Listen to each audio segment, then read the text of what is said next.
All right, welcome everybody. Thanks for joining us today. I think we've got a nice presentation, and appreciate everybody taking the time, particularly if like me or like Kayatin or Arl, you are enduring a snowstorm out there. I'd like to welcome you today to our presentation. We've got some folks from Lionbridge here. I'm Jamie Punishol. I'm the Chief Marketing Officer of Lionbridge. We've got Kayatin Malinowski, who is responsible for our product proposition marketing. We've got Brendan Walsh, who is our resident guru and expert on SEO and multilingual content strategy. And we are honored to have with us Arl Lamel from CSA Research, who is an expert on all things language, particularly as they relate to digital experiences and localization experiences. And today we want to talk to you about a topic we think is on so many people's minds. We know is on so many people's minds. It's digital transformation. But I think we note, and I'm sure you do, the last couple of years has been has been something different. Digital transformation has been something people have been talking about for a very long time, but there's been a radical change in the last 24 months. And so we've been hard at work on creating some tools and assets to help make your lives a lot easier, get a really good sense of how you can best perform in the multi-market universe that we live in now, and drive some additional revenue. So with that, let's jump right in. I can get my slides to advance. Awesome. There are so many trends and challenges that we've got, facing all of us as enterprises out in the market today. I'm going to list out just 6 here that I think are that we see very consistently when we talk to customers and we think about our own business. Everybody, of course, I think is really focused on experience and trying to differentiate on experience. We've got lots of quantitative proof that this is a competitive differentiator, quantitative differentiator. The question is, how can you do that? Maintain that consistent but locally relevant experience across all elements of your journey. And this is going to, the same kind of dynamic is going to go through as we walk through each of these trends, right? More and more data suggests that consumers prefer actually global brands to local ones. When they can access those in their local market buying behaviors and local languages. Digital transformation is a board level issue for most of our organizations. I think we've discovered in the last 24 months a lot of what I like to call digital kabuki theater, where folks discovered they thought they had been doing a lot of really good digital transformation but weren't. And another question is, how do you do that in a global environment? Increasingly, we see B2B buyers operating more like B2C buyers, that's business to business buyers, now operating very much like business to consumer buyers. There's some research out now that shows that millennials are actually the most dominant and important part of the buying committee in B2C, B2B buying engagements. And if you think about it, particularly in the Western economies, half of the population, the working population, is under the age of 45. That's a digitally native population. That's a globally aware population. And that's a population that only knows search as the dominant information paradigm. So everything is a request response for them. So the question is, how can B2B firms operate like B2C firms and meet those expectations across 30 plus languages? I don't have to tell anybody who's particularly in a B2B universe about the importance and the explosion of content, which is really driving that discoverability and that pre-commerce. But of course, how do you do that in an international and multi-market, multilingual sense?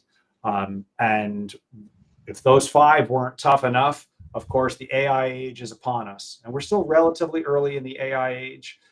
We're at the lower. We're past sort of the hype cycle, but we're in that sort of trough of discontent right before this gets really important. Now, how do you deliver a personally resonant AI-based experience? And in particular, these 3 trends here, the digital transformation, the B2B buying behavior, and global explosion, have been incredibly accelerated, exponentially accelerated by the pandemic that we've all been enduring for the last 24 months. It's changed buyer and worker behavior considerably, and a lot of that's going to be permanent. So we all have some interesting challenges ahead of us, but underneath all of them really is language excellence, because you can't operate in a global digital framework without getting really good at language and localization. If you sort of think about this from a slightly different angle, right, there are a couple of key objectives. How do you build a frictionless path to purchase? Because that's what your buyers expect and demand today. In fact, that's what they're experiencing from some of the leading innovators, and we'll talk about a couple of those examples in just a second. How do you deliver that exceptional customer experience? For those of you who are deep in the CX side, CX is very emotional. It's really how you feel about a brand and your brand association, and it's very experiential. That's very personal. There's nothing more personal than somebody's language or their culture. So as CX takes a much more prominent role, language takes a much more prominent role. And then, as we noted, we're all trying to accelerate our digital transformation. How do we do that in a way that recognizes that the digital universe is inherently two-dimensional? It is inherently global, right? Short of the Great Firewall, any person on the planet is now coming to your website, where they might not have walked into your local store or your local office, but they are going to go to your website. And that digital transformation, therefore, has to be global. This, by the way, isn't just your consumer set. One of the other really profound dynamics and shifts that's happening in the last 24 months is we can see that workers are shifting, and the workforce experience is now being demanded to be as good and high quality as the external customer experience. Again, very much a dynamic as we see a younger, sort of an average age falling in the workforce, as more of the baby boomers and the older generations retire, more millennials become part of the workforce. They are demanding that same kind of experience in their tools and in their internal collaboration, especially as that workforce experience becomes more virtual and more digital. You can see this very quantitatively, and this is some very consistent data, and I'll talk about this a little bit more, a little further into the presentation when we get into the ROI. But CSA has been researching consumers globally for probably 15 years, and the data has been pretty consistent. Roughly 2/3 of your customers prefer content in their own language. That's no big surprise. There's a very subtle point that's underneath that, though, which is they prefer content in their own language, even if it's poor quality. And you can see this in their behavior. We know that they want product reviews in their own language at a bare minimum, even if they can't get a lot of the other information. But they will do what they need to do in order to get content into their own language, whether that's using mislanguage, tolerating mislanguages on the website, increasingly using the publicly available translation mechanisms like Google Translate or Bing Translate or Duolingo or many of the others to get your content into their language so they understand it. Now, this is interesting. They're localizing whether you do or not. They're localizing your content and your experience. And I think all of us who have used those publicly available machine translation engines know you get some really interesting results sometimes. Sometimes it's quite good and directionally accurate, and sometimes it is laughably off-center. But the important point here is if you don't do it, they will, which means your brand and your experience is being represented in a way that really isn't consistent with the big investment that you make in brand and content and experiences. But at a bare minimum, 40% of the base simply is not going to buy if they can't buy in their native language. And even more won't subsequently buy if they can't get support in that language. So this has always been true. This continues to be true. What's different is now the ability for the consumer and the buyer to do some of these things on their own. But that creates a real disconnect between the brand and the selling experience that you're trying to deliver and the brand experience or buying experience that your buyer is experiencing. So again, just undergirding, language has become even increasingly important to really thriving in this new global digital marketplace.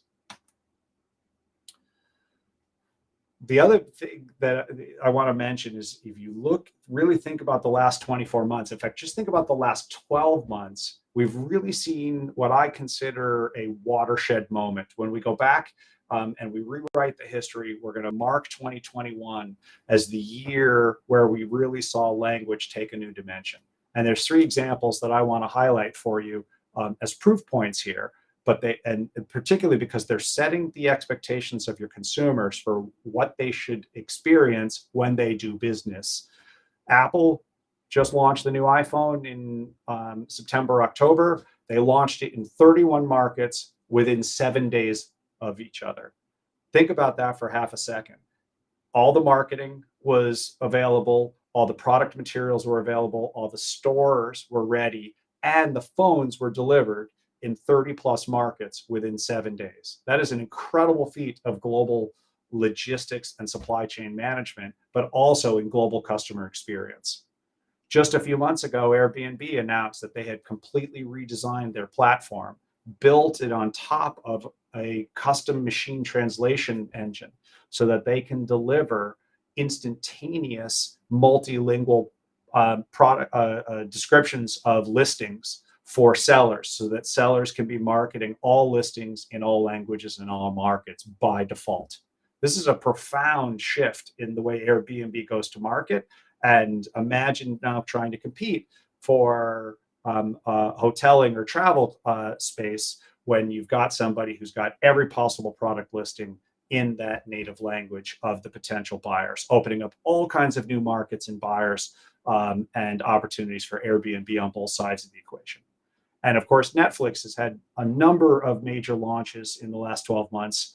Squid Games probably being the most prominent, Money Heist being another, both non-English sourced pieces of content that have become global phenomenons, available with a multiplicity of voiceover and subtitling options to turn the content that they've procured into a global distribution network, driving their subscriptions. So that's the standard that's now being set. Almost everybody is making it seem, creating a customer experience now that will allow their customers to operate in whatever their native language is. That's the new bar. So again, I'm going to go back to when history is written, we're going to say 2021 was the moment where language became a strategic capability and not a nice to have. I mentioned this before, but just to reinforce the point before we pivot this discussion a little bit, this is very much happening in the B2B universe as well. For those of you who work for B2B organizations, in certain pockets, English has been able to live as the default language. But we know from all of the research that the buyers still struggle and want to operate and at least have additional content in their own language. And this has become a real challenge. Right, the pressure on producing content is higher than ever. It's higher on me as a CMO. If I wear my CMO hat for half a second, our team trying to operate in multiple markets in multiple languages. Budgets aren't getting any bigger, but the demand to operate in all those markets are. Figuring out how to create that content in a way that actually drives engagement and activation. More research shows somewhere between 60 and 80% of all of the actual buying activity that a B2B buyer has is done without a seller involved. That means reading your content, reading your website, reading your product reviews. And if that isn't all in their language for their consumption, that means lower probability of closing that sale, smaller sales, losses to competition, and so on and so forth. And you can see only, roughly 20% of B2B marketing organizations even consider themselves advanced at content promotion today. That's before you even add the language dimension.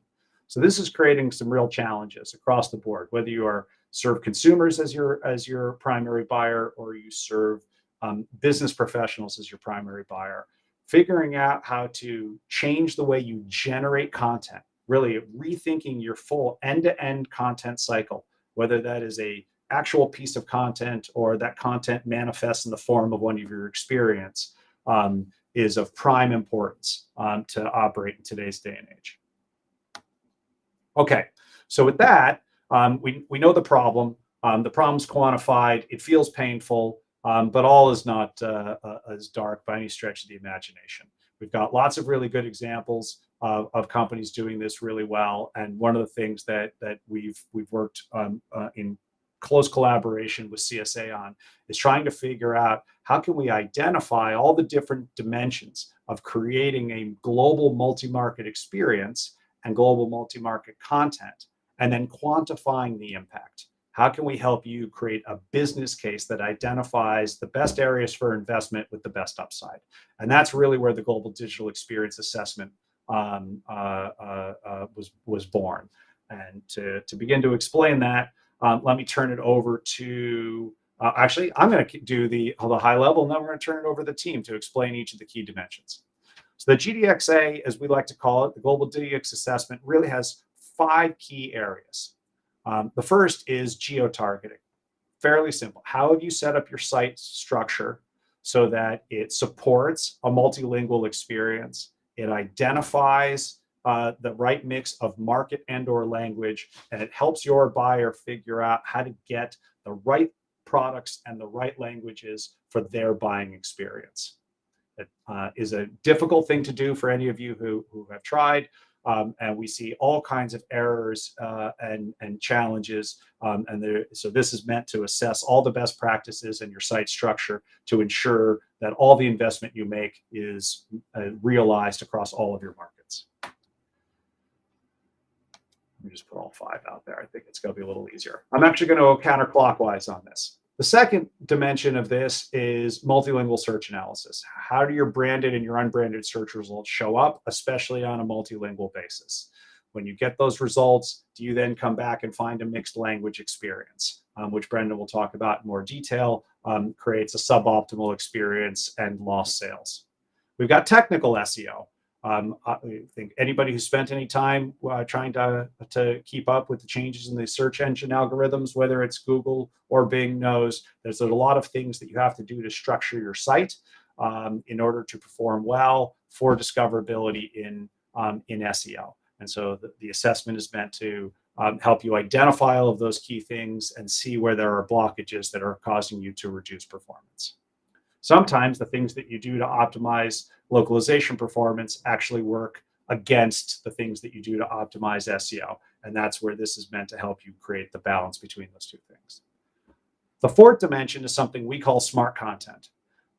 If you think about the localization process, you're going to end up with good translations and/or good target content and experiences, the better your actual source is. Good source leads to good results, whether that's good results in that source language or that's good results for localizing into other languages. And so we've taken close to 130 odd key criteria using some advanced AI algorithms to help you score your content, to help you see how readable is that content. Does it contain bias or non-inclusive language, particularly as you cross language barriers? Are there structural or linguistic dimensions to your content that is going to make it either difficult for your reader or your buyer to engage on, but as importantly, is it going to make your localization process and outcome less effective or more expensive? So this is a new, really important dimension, actually assessing the nature of the content. And then we take all those dimensions, and we've worked with the CSA framework to produce an ROI analysis.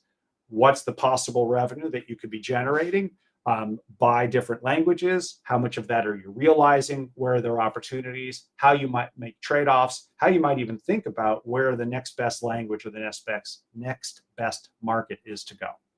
So with that, let me turn it over to Brendan, who's going to start us off by walking through some of the SEO dimensions here before we move through the other areas. So I'm not sure if this is my slide or not. That's all right, Brendan. You do it anyway. So from a use case perspective, why would a client want a digital experience audit? Well, from our perspective, if you want to, if you've got a lot of online digital assets, you really should sit back and kind of evaluate, see where you were at, and see, you know, how well are they working for you. Um, understand what inhibitors you have to your content localization ROI, how to build a winning strategy, and understand that the quality of your source really is you know, if from a localization perspective, it's where everything begins. So if you've got issues from a source perspective, you're only increasing the issues for yourself as you localize. So it's important to get the source correct, to make sure that any localization strategy will work at a global level. Can we go to the next slide? Sure can. Here we go. All right. International SEO. All you, Brendan. Okay.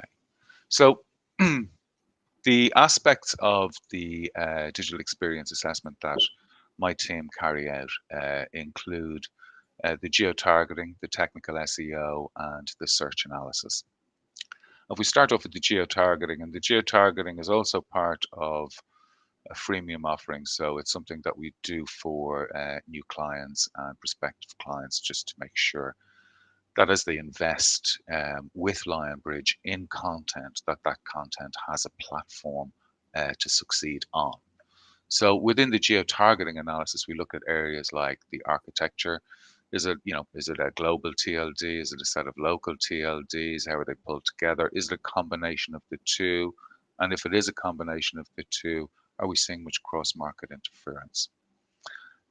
Look at the technical side of things, the hreflang tags. Have they been applied correctly? Are we seeing self-referential hreflang tags, reciprocal hreflang tags?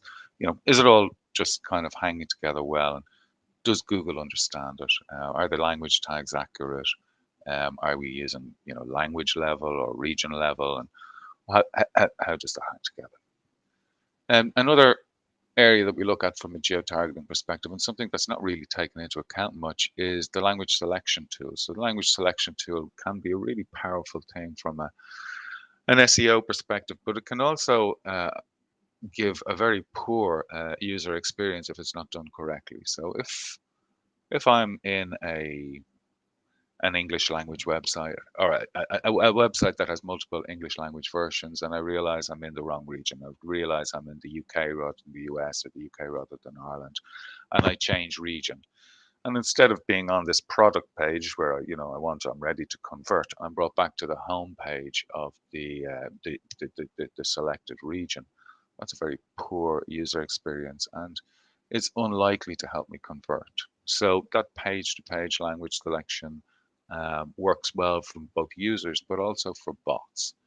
And if you've got like explicit links behind your page-to-page language selection tool, your internal linking is incredibly powerful.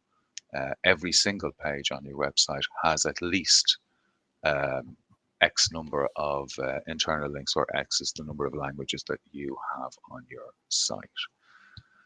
And then we look at localization. Is the translation coverage good? You know, is there variation within language? If you've targeting multiple regions with the same language, is there variation? Is that variation regional? Will Google understand that this is for the UK, this is for the US, this is for Australia, etc.? Just something to note before I flip on to the next slide for Brendan. What we're showing you today is real data and a real analysis. We've actually decided to drink our own champagne today. And so we're going to share with you the GDXA that we have done on ourselves on lionbridge.com as a way for us to set our own prioritization schemas and our own work, understand where we're performing well, where we're performing less well, and where we've got some opportunities. So all this that you see today is very specific to lionbridge.com, but it's very representative of what you would get if you were to participate in a GDXA. With that, let me go to the next dimension, Brendan. Cool. And what we're looking at here is really the executive summary slides of that digital experience analysis. So in each area, you know, what we just present, we say to exec level. But within that, there's a whole load of detail, and you can see, you know, on the smaller images within these boxes, you know, links to the other the other slides. Okay. So from a search analysis perspective, we look at branded and unbranded search results, and obviously these things tell us a story. Branded search results help, testing branded search results in each market help us understand how well Google really does, want to show the site. Does it want to show the site? Is there any interference from, non-branded sites or reseller sites or anything that kind of, is there a non-converting site that's interfering but from the same brand? All of that kind of thing is important from a branded search analysis perspective. But also to see, how well the brand is answering questions about itself. Are they featuring in featured snippets in people also ask voice search results. From an unbranded perspective, obviously that's where growth really happens. Performance in unbranded is much more difficult to attain, but much more powerful when you do attain it. And as such, we go through the details and a set of keywords where we'll look within multiple markets to see multiple representative markets to see how well a company is doing. So that might be the US, 1 or 2 European markets, 1 or 2 Asian markets, that kind of thing. Also, when we're going in deep from an analysis perspective, we will ask for access to Google Search Console and Google Analytics data. This helps us to really understand how Google sees the website. Google Search Console has so much rich information, so much detail, and yet is an underused resource by many clients. I mean, even when it comes to checking hreflang tags and understanding, does Google see your hreflang tags? What issues Google sees within those hreflang tags? That information is still available in the legacy tools section in Google Search Console. And then Google Analytics obviously is an amazing source of information when you're trying to analyze and understand how a website is performing and how to improve that performance. I suppose from a user, from a usability perspective, it's got less useful, I suppose, over the last couple of years as GDPR has kicked in and the statistics have kind of jumped around on us, but it's still having rebaseline now about a year and a half ago. It's useful. Can we move on to my last slide? There you go. And finally, we look at the technical SEO. Now, from my perspective, I think a lot of our clients, especially our larger clients, will have a lot of this under control, or at least know where their issues are. But it's still good, I think, from an external perspective to get an external viewpoint on it from time to time. So we look at these 4 main areas: speed and mobile usability. Obviously, that's incredibly important, and we're seeing a lot of clients where since mid last year, including ourselves, since mid last year, where performance has dropped off a little bit because of the page experience update to the Google algorithm, and highlighting areas where that can be improved. We look at bots and sitemaps, how sites are directing bots, within the site, how they're using robots.txt and how they're using sitemaps to tell Google and other bots all the pages on the site, all the canonical pages on the site that they want to be indexed. Security is obviously an important aspect of websites these days. It's become, I suppose, less important over the last year or two, in that everyone now seems to be secure, or the security is no longer a differentiator in a positive way. It's more of a differentiator in a negative way if you're not secure. We generally find that most of our clients are scoring, in the high 90s from a security perspective, whereas, 2-3 years ago, a lot of the clients would have been scoring in 20s and 30s and things like that. So it's less of a differentiator now, but it can be, and it's something obviously that needs to be examined on a regular basis. And the final thing is structured data. Now, structured data is, I think, Google's gift to SEOs in that it allows you basically to break down your content and explain it to Google in the way that you want to explain it, to describe it well and to tell Google about what media you've got associated, what products you have, how your company is structured, what language. It basically allows you to tell Google all the various different aspects that Google needs to know about your content in order to enhance search results.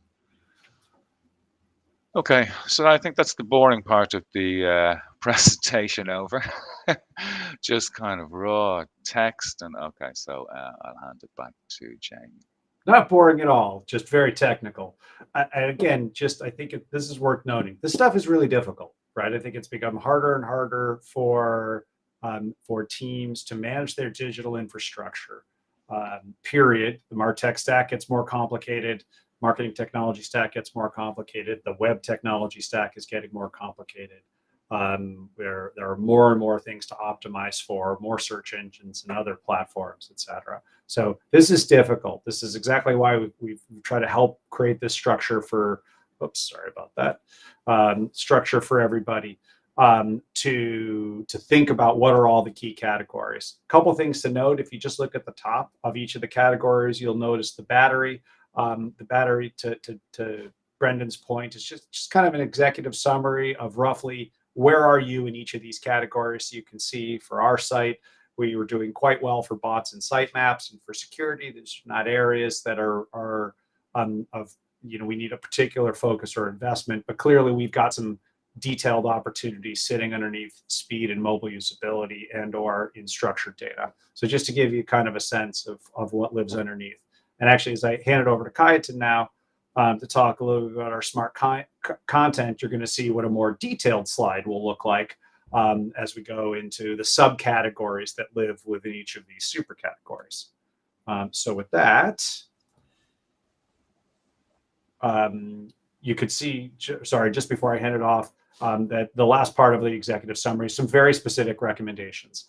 We are certainly not going to go through all these today. I think you don't need to, they're not relevant for you, but you can see that what's coming out of the GDXA with the analysis is quite, very specific. Do this with your fonts. Do this with your icons. Manage your, consider support for Brazil or for Portuguese, because there's a big market there. In fact, we know that you've got a lot of traffic in our case coming from Portuguese speakers, and we're not addressing that. So that's a real opportunity for us. And so, at various levels, this is a very specific set of recommendations that the teams can go back in action to find immediate improvements. And then when we get into the section a little later with Arl, we'll see we've started to create the ROI and the impact of these, so I can make a judgment as I'm allocating resources or prioritizing things for the team for what's most important for us to fix to have the biggest impact later.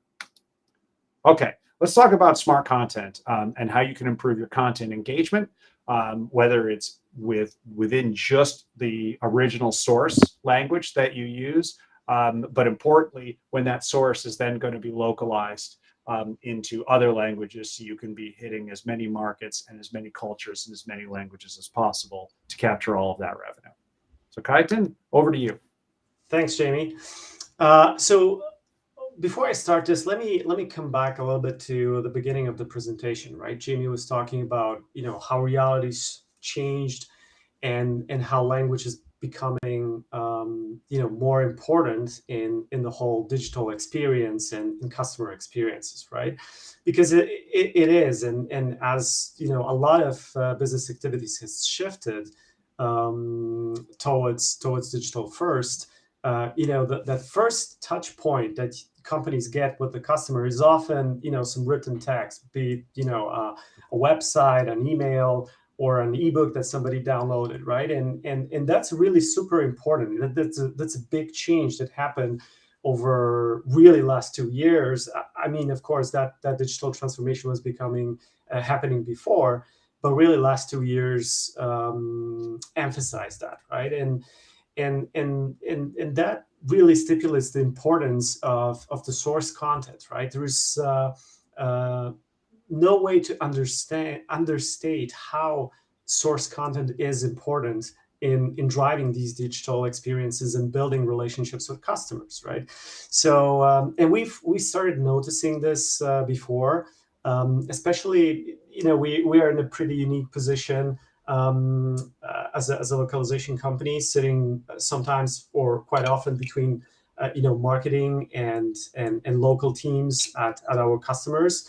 So we quite often had lengthy discussions with customers around quality of translation and trying to understand what drives the quality, right? And that what brought us to source content, right? Which really drives all of that. And whatever you can do to improve that source content, to make it read better, to make it resonate better with the customer, to make it easier to understand, to make it follow consistent terminology, that's going to pay back on a later stages of the content journey, right? So over the last couple of years, we came up with a bunch of different AI algorithms that allow us to assess quality, source quality.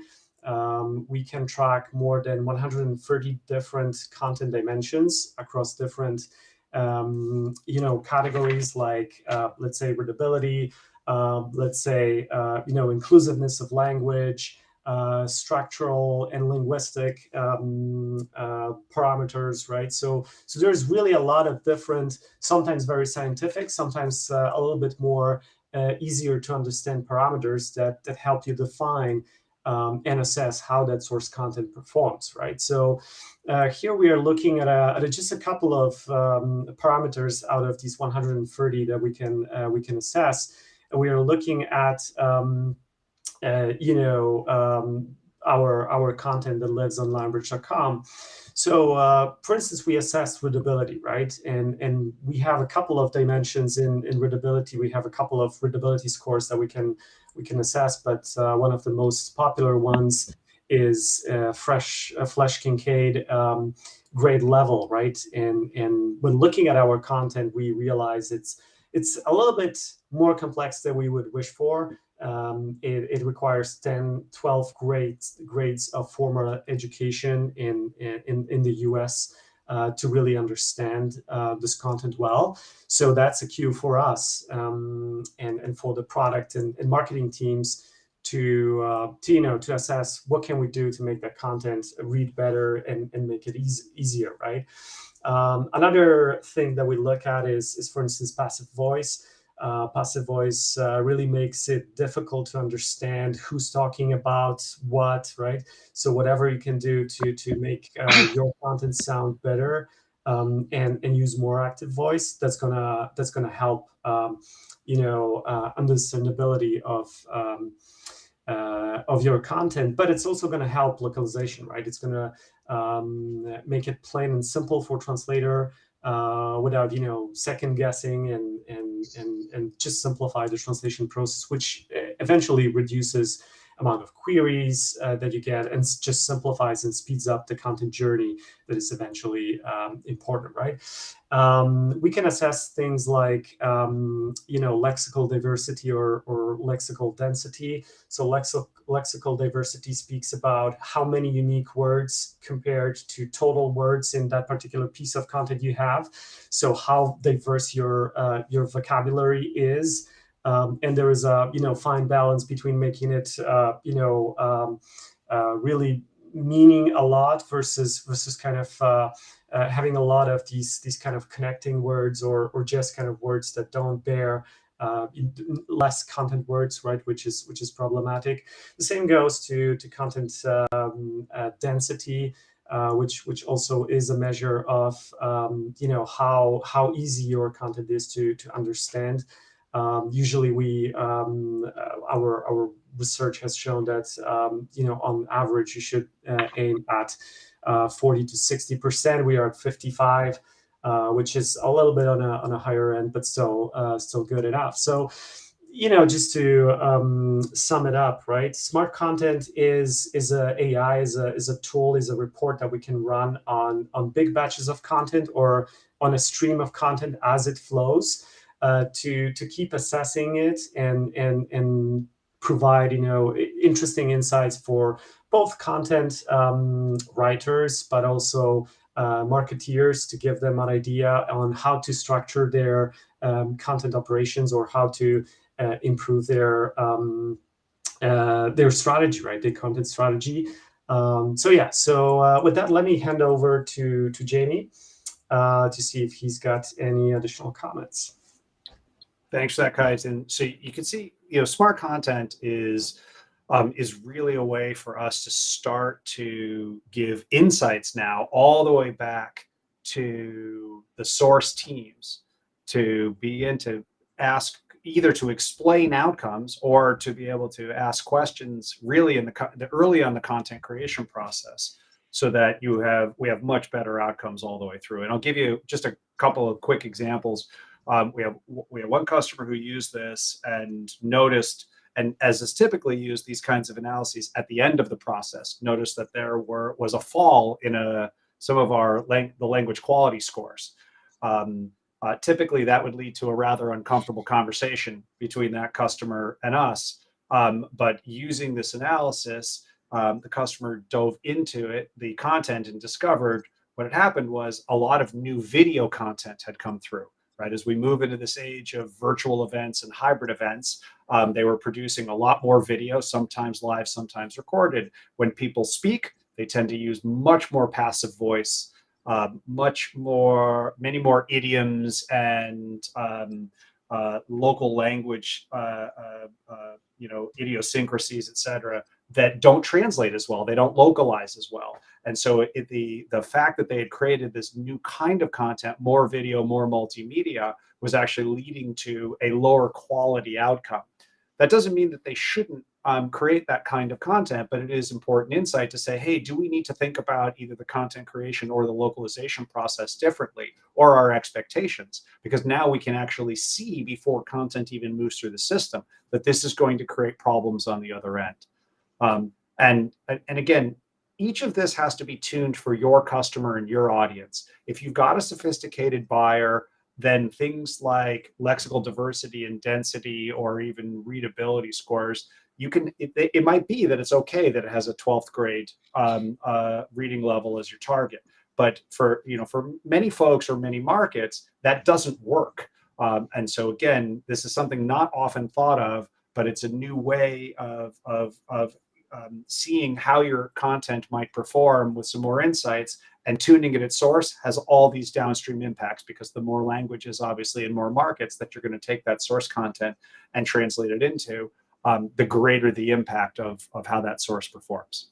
Speaking of impact, now's the perfect moment to hand this over to Arl, because one of the things we want to do, none of this matters if we can't begin to quantify the outcome, both to either justify budget or investment, or to really see lost opportunity.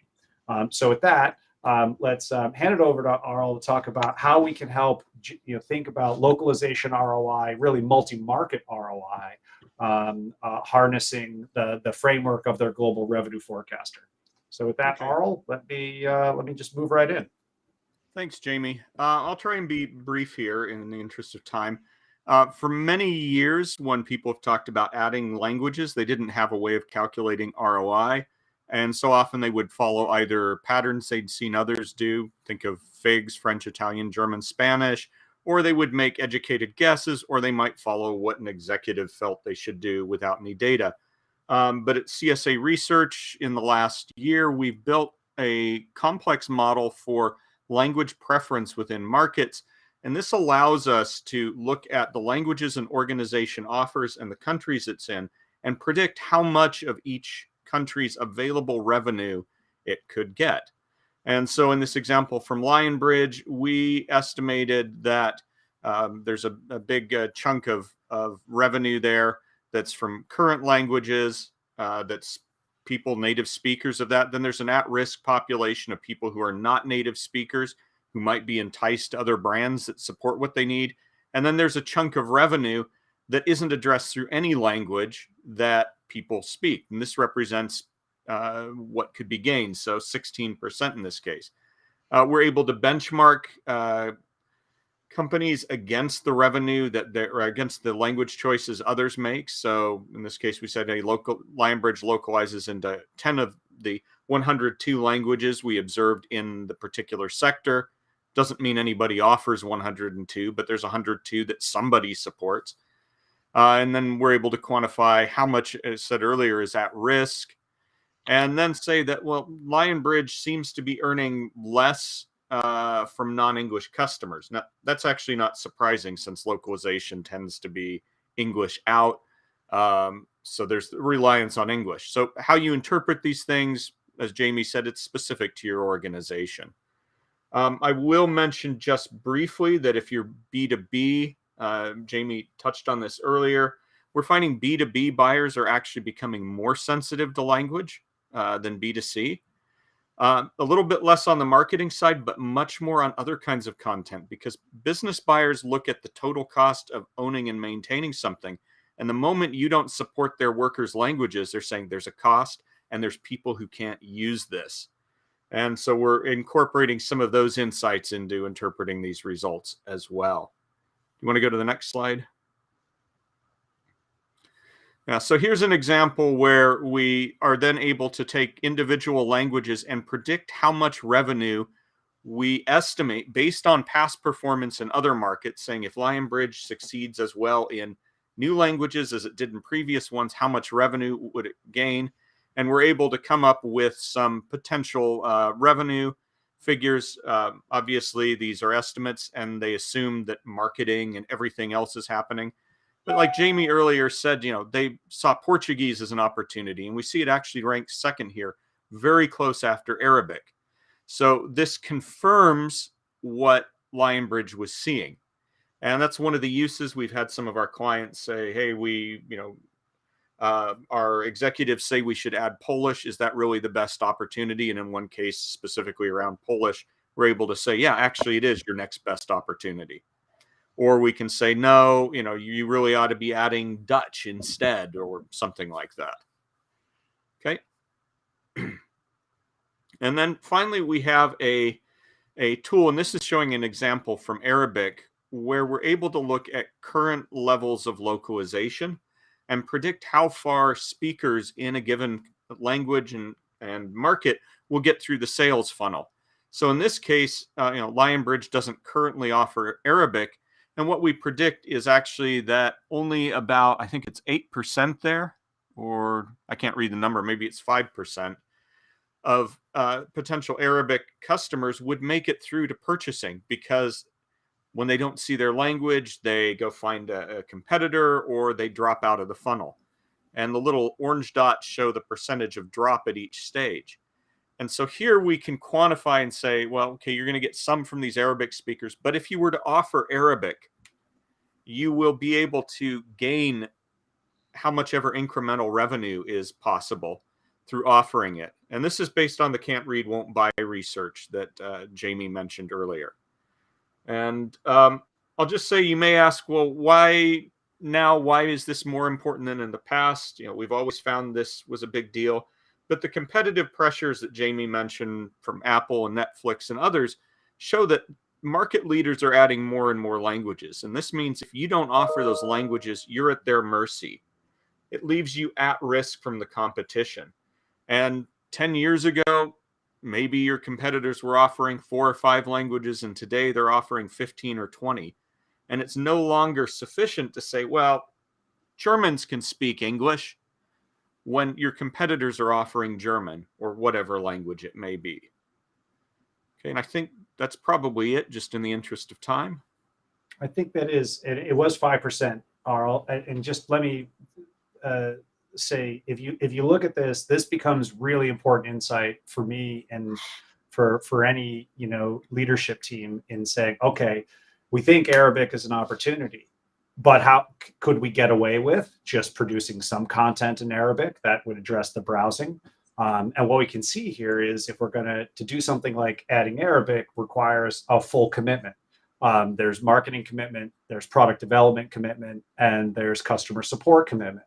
And that helps us frame the level of investment against the level of opportunity and say, okay, yes, there's a very big opportunity, but given the level of investment, perhaps we don't do that. Let's look at the level of investment required to, say, do Portuguese or one of those other languages, even though the opportunity looks on paper a little smaller relative to the level of investment might actually be a much more effective use of our resources or the better place to go in the short term.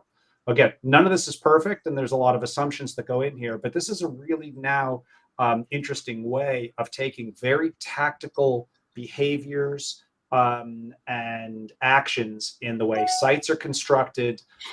As more and more folks think about headless CMSs and various and sundry other ways of improving their digital content infrastructure, really shows the importance of thinking about your content journey from end to end, how it's going to be produced in any one market, how many markets will it be potentially translated or localized into, and it even gives you the beginning of a framework to say, should we translate this content? Should we transcreate this content, which is more expensive and more difficult, but more valuable? Or maybe we even need to natively generate content in a particular market to have the kind of impact. And now we've got a nice rubric that helps you put that content and those experience together with a business case. So with that, I think we're at the end, yes, of the formal information. You can see Kajetan's information here if you've got a specific question. There's a URL that's up on the slide that Becky will also post in the chat here if you wanted to read more about the digital assessment. We hope you have found this helpful as a rubric for how to think about your own global digital transformation. I've been watching the chat. There haven't been any specific questions, but if you have some, please ask them now, or you can send them over later. And we do have an opportunity for those of you who stayed with us. If you would like a global digital assessment done for your organization, we will do one for free if you are willing to be the subject of the next webinar on this on this topic. So the next time we run through this, we would take one of you, one of the results from our audit of your digital experience, and walk people through it so that they can feel what a real tangible assessment and the outcomes might look like. So if you're up for the challenge, Becky has posted it in the chat there. And I'm just watching. I still don't see any questions. So why don't we give it another minute or so to see if anybody has any hanging thoughts. And if not, we'll give everybody a few more minutes back in their day, and thank everybody for listening. I hope this was helpful. Jamie, can I ask one thing, and just your opinion on one thing? I know it's strange having an internal question like this, but when I was talking about security, I mentioned that at one stage security was, an advantage from an SEO perspective. Now security is one of those things that, like, if you don't have it perfect, it's just a negative. Do you think that's really where we're going to from a localization perspective? One man's opinion. I do believe that we're most change when you see something like this happen. There's most people's assessment of any kind of big step function change or innovation is to overestimate the speed that it will happen in the short term, and then underestimate whether or not it will happen at all. So quite often you see a startup will say, "Oh my God, the world's changing. It's all going to happen tomorrow." It does not happen tomorrow. And you see lots of existing traditional players say, "Oh, that'll never happen." And then sure enough, it happens. It just takes longer than lots of folks thought. And I answer that question this way because, I've been doing digital transformation. We didn't call it this when I started, but probably since about 1996. And there are pieces of this discussion. It amazes me that we're still having it in 2020 or 2021. And that's really to say that it took 20 years for digital infrastructure, digital capabilities, and digital expectations with the exogenous impact of a pandemic for us to see what has become normal now, great digital experience or expectations of it, when I would have told you that was going to happen in 1996, right? So it took about 20 years. I'm only 4 years in the language business. This is an industry that's existed since the mid 90s. And lots of folks have been waiting for that moment where language sits at the table. Well, multi-market discussion and global readiness sits at the table with the same kind of strategic import as a lot of other functions. And it certainly happened slower, I think, than a lot of people thought. But you put all the dynamics together, and I think it's hard to argue that in a digital first world where you really, again, your audience and your participation is global by default, because you can't control. I say we just went through the world's greatest A/B test, right? We took geography and physicality off the table and said, what happens if the world just operated digitally for a little while?